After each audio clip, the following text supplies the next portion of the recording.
Great buildings are constructed of stone, concrete, brick, steel, and other materials in addition to wood. The woodworker plays a very important part in their construction, however. Dude, there's something so weird with this world where you buy a piece of wood and it's shrink wrapped in plastic. Just so messed up. But anyway, it looks like a good piece of wood, 8 foot long, and should be plenty for that frame. So the frame I was talking about was one that a friend of mine asked me to build, and it was a job I was happy to take on. She's cool. We used to work together, and she's got this really cool map, like this old map, and she wanted a good frame for it. So I used that mahogany. I sketched something out on my workbench, and I got going. The trick with the picture frame, if you haven't built one before, is that you're not building the frame to the size of the object. What you're doing is you're building to the size of the inside groove. That inside groove is like where it's at. That's going to be the size of your glass. That's going to be the size of your object, your matting, and all of that. And I cut my groove on my table saw and then just cleaned it up with a chisel, and it was good to go. The mahogany was good to work with. I hadn't used it before. I've used other hardwoods. It didn't chip and splinter in the ways that some other woods do. And picture framing, it's not rough carpentry. You've got to be precise. So I was a little bit careful here to get my dimensions just right. But at the same time, for whatever reason, I had my chop saw on the ground. I don't know what's up with that. Okay, something weird happened here. I was putting the frame together, and I looked out on the road, and there was a dude pushing a motorcycle. Just struggling, pushing this motorcycle down the road. He'd been pushing it for a couple miles. So I went out there, asked him if he needed a hand, and he said yeah. And we rolled the bike up on my trailer, strapped it down, and drove him home. He ends up just living at the end of my street, like 2 miles away. Anyway, nice guy. He does construction work. We swap names and numbers and whatnot in the event that I need a hand on a project in the future. And he went on his way with his bike. I hope he got the thing fixed up. I went back and started working on that frame, getting it glued up. I have been using these clamps, and you might have seen these a second ago. I've been using these clamps for framing and, any kind of right angle gluing. I got these from my stepdad when he passed away. They were in his shop, and they've been kind of sweet. There's a lot of different ways to glue up a frame, but I like these because they provide some pressure, and once the frame is set, you can kind of move it around. All right, so I got that frame done, at least for now. The glue's got to set, and then I've got to sand it, and I've got the glass ordered. I was going to go do that painting. I've got just like a little bit of painting left to do in the old part of town, but it's too cold. But check this out. Somebody was cool enough to send me a thermometer. It's got like humidity on top and temperature on the bottom. It's got magnets, dude. So I just put it up in the truck, and that way I can just sort of know what's going on. I guess I could put it on the outside of the truck if I wanted to, but anyway, I like it in here. It gives me a sense that it's too dang cold to paint, 41 degrees.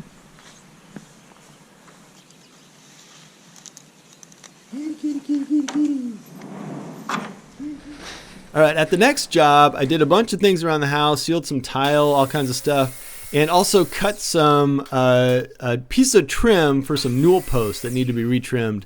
And I set up in the garage because outside it was getting a little bit nasty.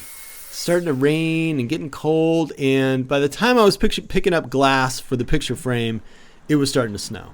So winter hits the Midwest a little bit early this year, I guess.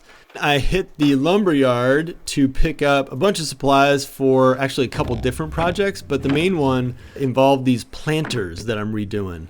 And I just needed a bunch of deck boards of different lengths to match the planters. All right, things are getting real quick. I picked up the lumber for 2 jobs. It's snowing and cold, but in some ways I prefer that over the heat. So I'm gonna head over there and see if I can't get those planters started or get a couple of them done.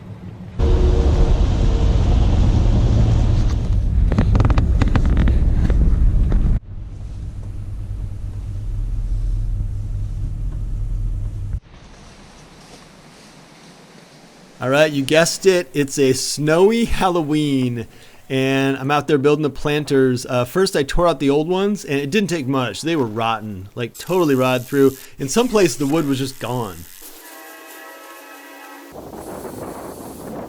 And then I got to assembling the new planters, and here I was asked to build planters just like the old ones. So I wasn't really doing anything new or innovative. The only thing is that the existing ones had become kind of unlevel because, the ground moves around and whatnot. So I did end up digging away some earth and doing quite a bit to level these out and make them as good as new.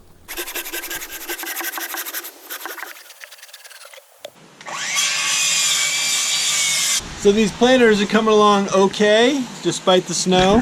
And I was just checking my temperature and all that. It is 31.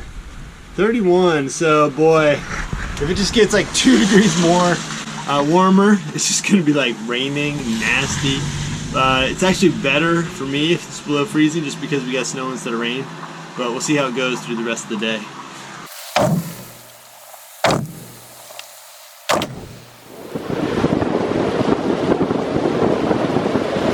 You see a lot of this kind of thing in the handyman world where people have something, you know, like these planters in this case, or like a set of stairs or a cabinet or something, and they just want it replaced.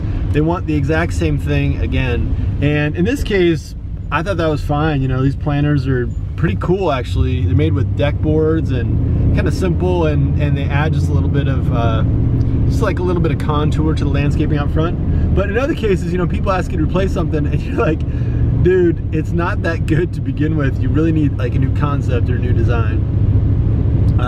I tried to say that to people though. You know, it's kind of their call. They want something, they can have it. Anyway, planters are like halfway done. There are a couple more along the sidewalk that I was planning to put in this afternoon. It's a little cold and snowy, so I might not go back there this afternoon. I might hit that tomorrow morning and just work in the shop for the rest of the day.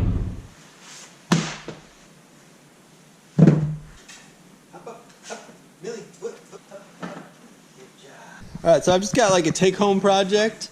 These guys had like a little step stool for their little dog. I think it's like a French bulldog or something. And they just want to recarpet it, so I brought it back here. It clearly smells like dog. Anyway, I'm just going to recarpet that thing. Let's tear that apart, guys.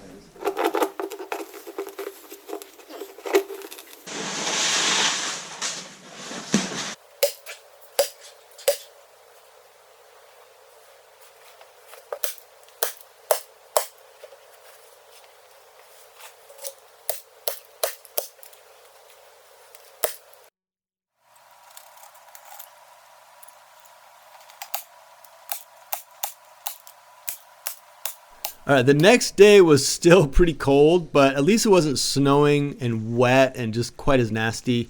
I pulled out the remaining planters and built the rest of them. These ones kind of line the steps. They kind of step up and are boxed on top of each other. I thought this was a pretty cool way to build planters. I've usually used like 2x6s, pressure treated 2x6s, or if it's for raised beds, not pressure treated stuff. But these deck boards were kind of nice to work with. They made a little bit more of like a subtle impact on the landscape. They're cheaper, and I would use them again for building landscape planters or you know, different kinds of ornamental plant boxes or whatever.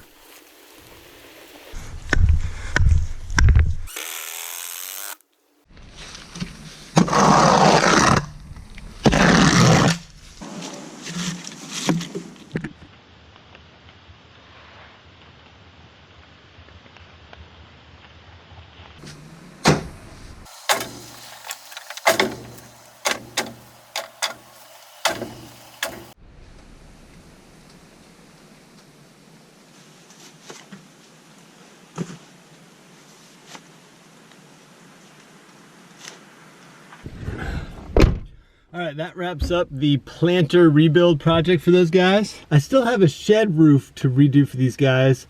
I might hit that this afternoon, but I'm a little bit behind because of the weather. I've got 1 or 2 other jobs this afternoon to kind of work around. So, all right, this last job ended up being a little bit of a doozy. I got a call about a stuck cabinet door, and I thought I would just, you know, show up, fiddle with it, get it back on its rollers, and be done. But no way, it wasn't like that at all. Actually, both rollers had fallen off the top of the door. The door was totally jammed, and I had to pull the trim, pull the door, before I realized that the door was also split on top.